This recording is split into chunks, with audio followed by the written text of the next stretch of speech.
Philippe, technicien de l'aviation civile, ne sait plus où donner de la tête. Son travail, assister le départ des hélicoptères vers les incendies. Depuis le début de la semaine, on compte pas moins de 68 feux sur tout le territoire, dont la majorité se sont produits sur la zone VKP. Des feux qui se multiplient et s'intensifient. J'aimerais que les institutions sensibilisent un peu plus la population.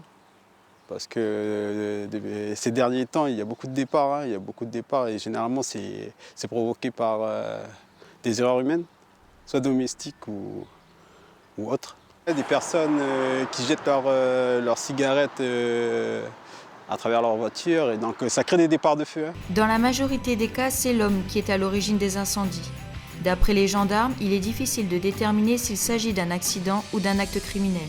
Pour les pompiers, la vigilance reste donc une priorité. Les conseils que je peux donner, c'est n'utilisez pas du feu en dehors de chez vous, de votre habitation pour vous faire à manger.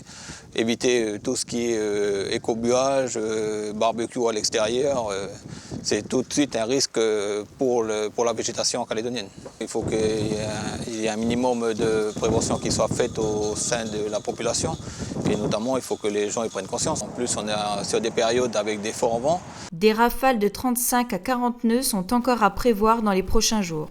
Météo France vient de placer la côte ouest de Païta à Koumak en vigilance jaune, vent violent.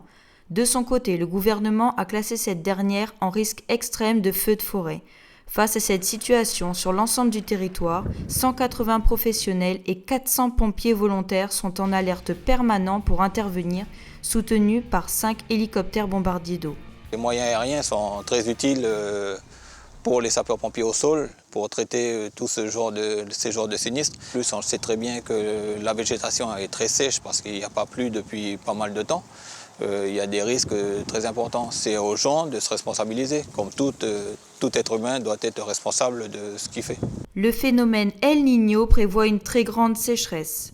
À Bourail, 9,2 mm sont tombés depuis septembre, 4,6 mm à Koné et 42,8 mm à Poindimier. Pour l'heure, rien d'alarmant d'après Météo France, ces chiffres sont dans la moyenne de saison. Depuis le début de l'été, 2 personnes ont déjà perdu la vie en luttant contre les flammes.